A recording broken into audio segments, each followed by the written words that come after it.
If you're wondering how to navigate government or grow your business or even secure funding for your nonprofit, then this is the podcast for you. Here on Lobbying Insider, we take a look at the intersection between business and government and show how things actually get done. I'm your host, Zack Fink, Director of External Affairs at Davidoff, Hutcher & Citron. Welcome to the program. And we are joined by Jennifer Mitchell, who is the President and CEO of the Doe Fund. Jen, good to have you here. Great to be here, Zach. Thank you. I feel like I've been trying to get you on this podcast for a couple of years. I'm so glad you're finally able to do it. Schedule's permitting, finally. Yes. I've wanted to come on for a long time, too. It's just, crazy first 3 years at Doe. I totally get it, and we really appreciate you being here. I wanted to ask you just for people who are uninitiated, a little bit about the Doe Fund, how it came into existence, and what kind of services it was designed to provide. Sure. I'm always happy to talk about the Doe Fund. So we are nearing our 40-year anniversary. So we were started in the early 80s. And the way that we got started was our founder, George McDonald, who passed away a little over 5 years ago, was handing out sandwiches in Grand Central Station and talking to all the homeless individuals that he encountered. And every time he encountered someone and gave them a sandwich, they would say, "Thank you for the sandwich, but what I'd really like is a room and a job to pay for it, a room and a job to pay for it." And he heard that over and over and over again. And after about 2 years of handing out sandwiches, he had something happen. A woman that he had befriended, who everybody in Grand Central knew as Mama. She was a homeless individual. She was kicked out of Grand Central on Christmas Eve in 1985, and she froze to death. And when they found her the next morning, they found her with the scarf that George had given to her for Christmas Eve, and nobody knew her name. And so on her death certificate, it was Mama Doe. And George was then inspired to start the organization in honor of Mama and all the other unidentified individuals who live and die on the streets of New York every year because they're homeless. And so the Doe Fund, it was started for that, and he really took the what I'd really like is a room and a job to pay for it seriously, and he got a building from the city through HPD, and he got some work from the city to refurbish other dilapidated buildings. And from there, the Ready, Willing, and Able program was born. And it was really born by the first 75 individuals who joined, who were all homeless men who'd been living in Grand Central Station. And they took this work very seriously and really showed that like a homeless individual, if given the opportunity, can transform their lives. Now, obviously, homelessness has been a problem in this city going back since its founding. Yeah. I do believe, and maybe I wasn't alive in the 30s, so I can't necessarily say this, but I do believe with the kind of coming of the media age in the 1980s in particular, there became this kind of ultra awareness of this in New York City, and there were the popping up of different charities to service and to deal with this problem. I do want to ask, what it was that drives homelessness. Was it worse then than it is now? I know that's a hard kind of thing to assess, given the statistics that are not always 100% reliable.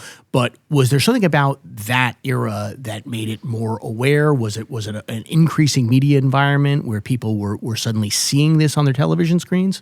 Yeah, I actually don't know the answers. I think homelessness does come in waves, and the causes of homelessness vary by era and also by individual. So I would say probably in the 80s, the crack epidemic was a major root cause of homelessness. I think there's always just affordability. I think that is like a constant. I think there's mental health issues. I think there was the deinstitutionalization of folks with mental health problems. And so it's hard to say when it's worse or when it's more acute. Like there's just different things that drive it. And so there's different populations, and some populations of homelessness are more visible than others.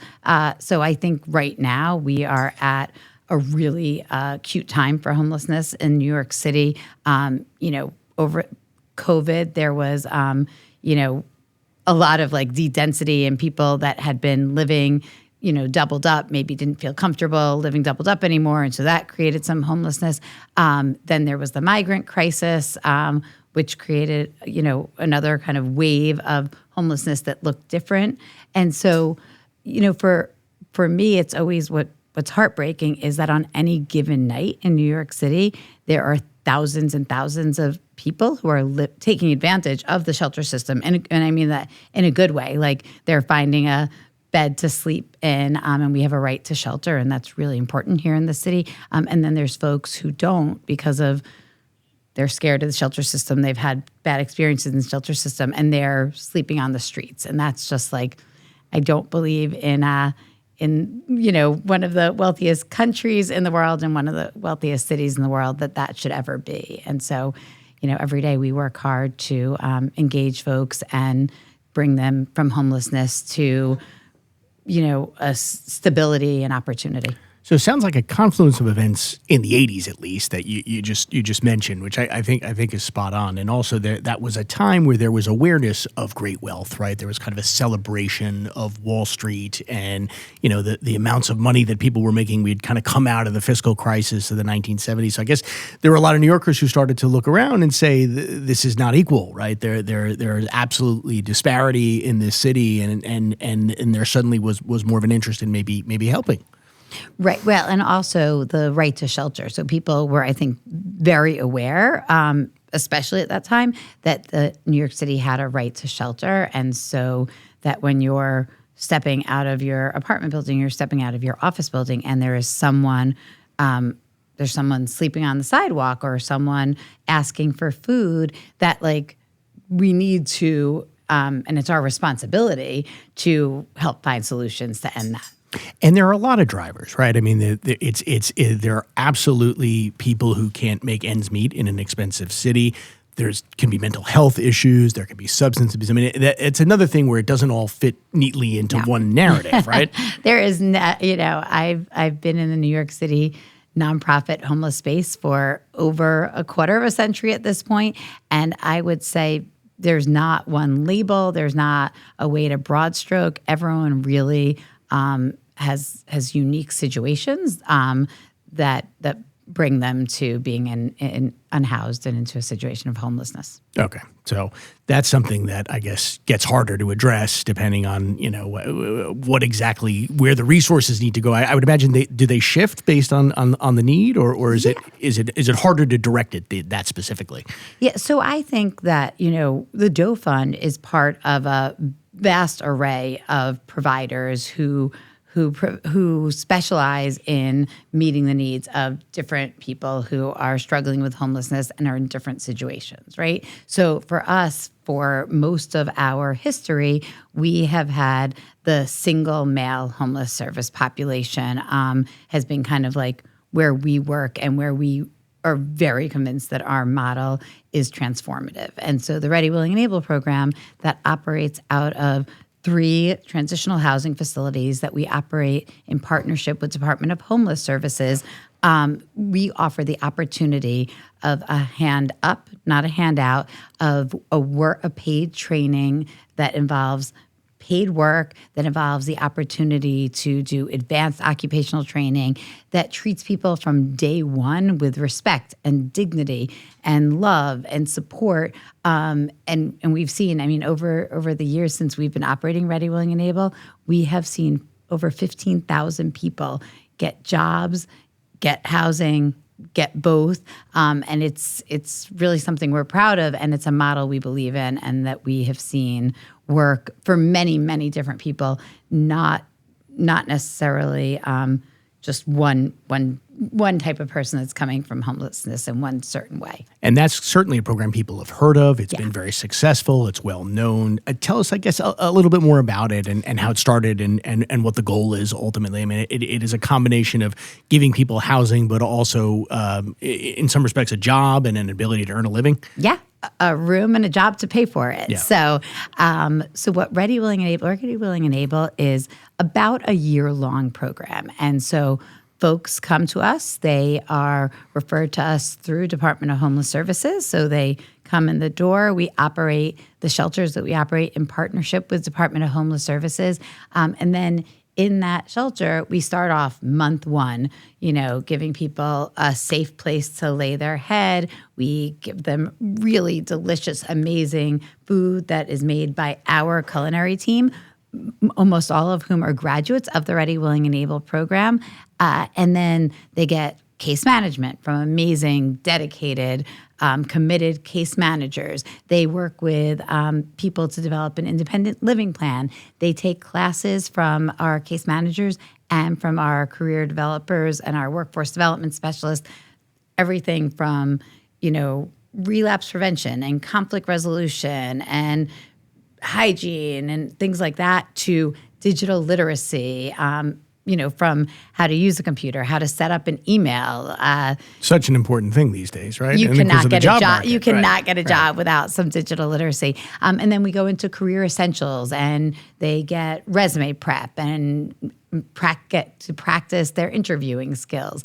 And then after about a month in the program, when they've done all of that kind of classroom work and they've kind of stabilized, they've gotten their documents in order, they've developed an independent living plan, they are assigned to what we call one of our community improvement routes. And these are routes all over the city.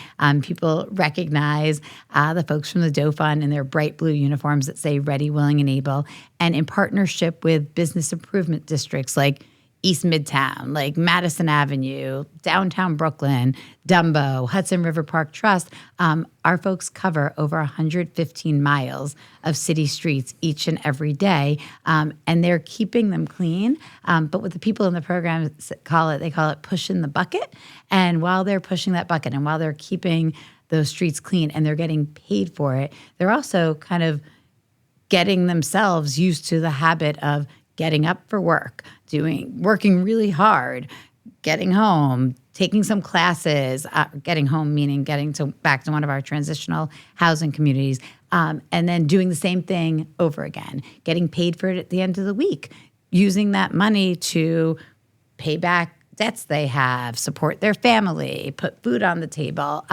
And so after doing that for about 4 months, they can have the opportunity to do one of our advanced trainings. So it could be security, kitchen, driving, HVAC. There's lots of different occupational trainings. Then after either continuing with the supplemental sanitation work or doing one of those advanced trainings, they move into a job search phase of the program. And we work really closely with them to help them get a job. And then once they have a job and they have some savings and all of that, we work really closely with them and the city and lots of other partners to help get housing. And so when somebody graduates from the Ready, Willing, and Able program, it means they have successfully completed the program, they've secured a job, they've secured housing, and they are well on their way to, stability and advancement. Is it a transition from supportive to then affordable housing? I mean, ideally, there's so many different Tell me the housing. difference. So in our city, there is, I'm not even an expert in this. We could bring Arisha Jordan on our team who knows every city, state housing voucher program there is. But basically, depending on how much someone is earning, depending on some of the things they could or could not be struggling with, determines what kind of housing they're eligible. So right now, it's in the news a lot, the city FEPS voucher, because it's a big controversy because it is costing the city enormous amounts of money. It is also impacting lives so tremendously. So many people have been able to move from the shelter system into an apartment or a room of their own through the city FEPS voucher program. So that's one, and that is one that many of the folks that we work with are eligible for, because all it means is that you are working, but maybe you're not making enough to afford a market rate apartment in the city. And so the city FEPS voucher is giving you access to housing, so you don't have to live in the shelter system, even though you're still kind of maybe in that entry level first phase of employment. Okay. And in terms of government engagement and trying to get the resources that are available through government, how essential is that to kind of be visible, let those who support you with funding, know who you are, get your word out there, your mission out there, let people be aware? I'd imagine it's a small pool of money and there are a lot of competing resources for it. Yeah, we have been really fortunate that we have been strong partners with the city for most of our history. So we really operate all of our shelters in partnership with the city, and so the services and the security and the beds and all of that we do in partnership with the city. And then we also have a lot of social service contracts for our housing. So we have a whole other side. We have a supportive and affordable housing side that we can talk about, but we have city and state contracts for that. But then at the Doe Fund, we want to make sure we are giving everybody as safe an environment, as clean an environment, as nutritious and delicious food as we can, at those bright blue uniforms. Like, we want to make sure they're high quality and all that. So we also raise a significant amount of private money. And so we have foundation partners, we have corporate partners, we have incredibly generous individual donors across the city that give to us all year round. We have partnerships with the Business Improvement District, so that's earned revenue. So there's we are very lucky that we have diverse funding sources. And so is it important for us to be visible? I mean, I think it's just part of who we are. The city that has given to us so much, we want to also give back to the city in that way. Yeah, no, and that makes sense. And I would imagine that you do engage in both the city and the state level in terms of government affairs. In partnership with DHC. Partnership with DHC. That's where we come in, of course, right? Yes, and it's been amazing. But it's important to do that, right? And I think that's there are a lot of organizations. There's providing great services, and it's good to let people know you're here. Yes, we are here. You are here and doing this great work. Okay. So in terms of your funding, you mentioned mostly city and less state. Is it? Yeah. So we run 3 shelters, soon to be 4, and that is in full partnership with the city. We have 660 shelter beds for single men in the homeless service system. We're about to have 200 more in about a month from now when we open our newest shelter, or as we call it, newest transitional housing residency. And on the other side of our work, we have over the past decade really doubled down on building and managing and operating affordable and supportive housing. So we have 12 supportive and affordable housing residences, about 1,300 units, and then we've developed those in partnership with HPD at a city level, HCR on a state level, and then we have social service contracts to help support the folks that are living in the supportive units. So of those 1,300 units, a little over 600 are supportive, and those are people who are being referred to us by either city or state agencies because of either physical or mental health challenges that really require them to have housing that has on-site case management and on-site mental health counselors and on-site substance abuse counselors. And so we really, in each of our buildings, they're beautiful. And then they have this staff that is like warm and loving and caring and expert in the issues that are facing the folks that are living with us. And we're really excited. We have about 800 more units in the pipeline across 4 buildings that we are developing, again, in partnership with city and state and private financing mechanisms. What would you say is your biggest obstacle? I mean, is it the kind of thing where every year you feel like you have to kind of audition and get the funding that you need, and there's new causes and new funding that needs to be allocated for various, things that people need money for? I mean, is it make it challenging year after year to say, hey, we're doing this, we need to at least match what we've been doing? I mean, it's never about like growth for the sake of growth, but it is that, every day we see people with acute challenges who are struggling, who want to do the best that they can, and we want to be there to support them. It doesn't, thankfully, because we have a real long proven track record of doing great work, it doesn't feel for our government money that we're auditioning each and every year, but we're having really hard, honest conversations about like where the needs are. One of the problems or challenges with government money is it tends not to change year over year, right. But the cost. And they'd be happy to let it stay exactly where it is, right? Well, it's a resource question, right? I don't even think it's like anybody's fault. It's just like there's limited resources, but insurance rates are going up, right. Salaries are going up, food costs are going up. No, the inflation is already kind of built in, right? There's an automatic assumption with both the city and the state budget that it's going up, but it's to pay for all the things you're talking about, right? It's not necessarily an additional allocation to the various organizations that are getting some of this money. It's, well, their costs are going, the fuel is up, or groceries are up, right? Yeah, right. So yes. it costs them that much more. It's basically a cost of living adjustment. Yes, and it's never enough, right? Never. Right. And so we are fortunate, and I think that's what you were alluding to earlier in terms of because some of our work is so visible that we do get a lot of private support because of that, and that we always need to increase because we always want to be doing interesting pilots. We're very data driven. We're very outcomes oriented. And so we want to try new things. One of the new things that we've been trying over the past year and plan on doing even more so in the next 12 to 24 months is starting to offer an adapted ready, willing, and able model to our affordable and supportive housing folks. So we know ready, willing, and able works. We believe that work is transformative. And so we're like, okay, there are people living in our housing that aren't working, but maybe want to work. And so we really, really tried to say, what are the similarities with the folks that we've been serving for nearly 4 decades in Ready, Willing, and Able, and what are the differences, and how do we adapt that model? So we currently have what we're calling Ready, Willing, and Able at home, and it is Ready, Willing, and Able adapted for the folks living in the Doe Fund's own affordable and supportive housing. But we're looking at it as something that, like, if this works, we could scale it in other places. Because at the end of the day, the Doe Fund was started and has been successful because we believe work is transformative and work gives people respect and dignity and purpose that they're looking for. And so if we can make this successful in our own supportive and affordable housing, we can take this on the road as well. How does it fit in with this whole affordability narrative? I mean, I know, not even 6 months ago, we had an election in the city. That was the dominant topic. You could probably make the argument that it was one of the dominant topics in the national election, a year prior.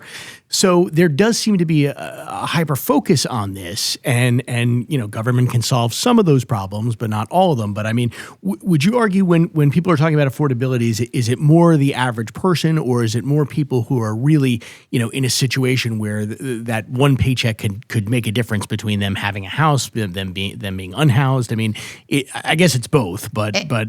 Yeah, no, I think it's absolutely both. I mean, everybody can see the rising costs, right? Yeah. Everyone can know that what their paycheck used to pay for, it doesn't cover now. But for folks we're talking about, and we're serving, I mean, it's everything, right? It's whether you can, in our Ready, Willing, and Able side, so the folks who are currently living in homeless shelters, every single dollar that they can save can go to first month, last month's rent, and a security deposit. And so the more money that they can save, the more they're going to be able to kind of create a cushion for themselves when they transition from shelter to housing.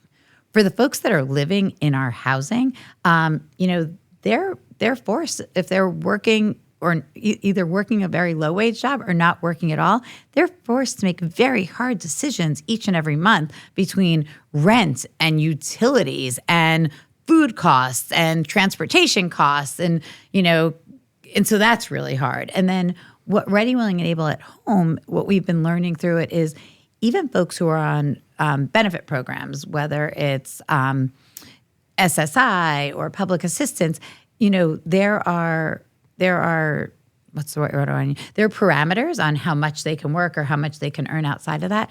But somebody that can work a few hours a week, even if they have some physical or mental health challenges, that could mean that week they might be able to buy themselves, eggs and milk that they couldn't have afforded the week before, given that it's the end of the month and their benefits are running out. And so I think really in this day and age, every dollar counts. And if we can help people to A, earn more money, but B, lay the groundwork and the foundation and get the training and support they need to have a trajectory of upward mobility, that's everything.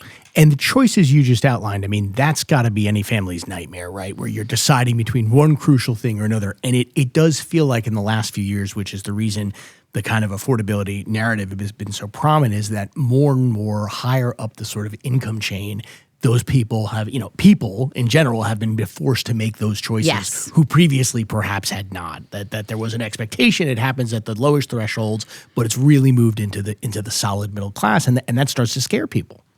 Yes. And for me, because my entire career, I've been working with folks who are either unemployed or probably among the lowest wage earners. It's terrible that it's happening to even higher wage earners. There's no silver lining, but the only thing I would say is it's getting attention that is More desperately awareness. needed. Right. And then the other thing we talk about a lot, it's called the benefits cliff. And so there's folks that can work and also still be eligible for benefits, but then you can earn $1 too much, and that makes you ineligible for benefits, which then creates a bit of a disincentive for working. And so we also need to start figuring out advocacy around how to make benefits cliffs happen more gradually, rather than saying to someone, okay, well, if you earn $1 over minimum wage, suddenly you're not eligible for things that you desperately need to provide food for your family. That's tough, and that's a tough thing to administer, right? Because you have to have cutoffs, so to speak, in order to make sure that the right amount of funding is allocated, and but right. I mean, that's not the reality of how most people live their lives, right? And you don't want the cutoff to be a disincentive for people working or striving to move up in their career. Upward mobility is what you want everybody striving for. Right. And at the end of the day, someone has made a determination of what that cutoff is, which may not be a one size fits all, right? I mean, it could be different for different people. Yes. Okay. We are running out of time, but I did want to just ask you a little bit about, the future and the Doe Fund and what comes next and what you're looking to do in terms of expand and opportunities. Yeah, thank you. So as I mentioned, we're about to open a new 200-bed shelter in partnership with New York City Department of Homeless Services. It is in Bedford-Stuyvesant, right next to our original one that was we first opened. And so that's exciting. That'll mean 200 more people are getting the opportunity to participate in Ready, Willing, and Able. We also have 4 more affordable and supportive housing developments on the horizon. That'll be about 800 more people that will be able to provide housing for. And then where we're really focusing our efforts is saying, okay, whether you are currently homeless and you're going to ultimately be looking for housing, or if you're housed but you're not working to your fullest ability, how do we help you to do that? And so Ready, Willing, and Able at Home is really an initiative that we're spending a lot of time and resources and focus on to make sure that everyone who's interested has an opportunity to work and to live and to grow and to stay in New York City. Right. Another tough thing, right? Yes. Living in New York City is never easy, as anybody who's ever been here can attest, right? Yes, it's true. And then one last thing I want to plug is we have our upcoming Dishes by Doe event. It's on June 10th. It's at the Museum of the City of New York. It's going to be amazing. Folks can check out our website, doe.org, to find out more information about that. But what's so cool about that is that it's celebrating our culinary arts team, which, as I mentioned earlier, about 95% of the people on that team are graduates of our Ready, Willing, and Able program. But system-wide, the Doe Fund has about 600 employees, and 70% of the folks who work in program are Ready, Willing, and Able graduates. And most of the other folks who work in programming are also credible messengers because they have lived experience, even if they didn't graduate from Ready, Willing, and Able. So that's one of the things that makes the Doe Fund really, really special. Okay. Jen Mitchell, we're going to leave it there. Thanks so much. Thank you. This was fun. This was great. The Lobbying Insider podcast is a production of Davidoff, Hutcher & Citron, LLP, New York State's premier middle market law firm, practicing in more than 20 areas, including commercial litigation, economic development, real estate, and government affairs. The podcast is produced by Don Tesserero, and our platform manager is Monica Thomas. Be sure to subscribe, and you can get it where you get most podcasts, including Apple, Audible, Google, Spotify, and iHeartRadio. Thanks for being with us.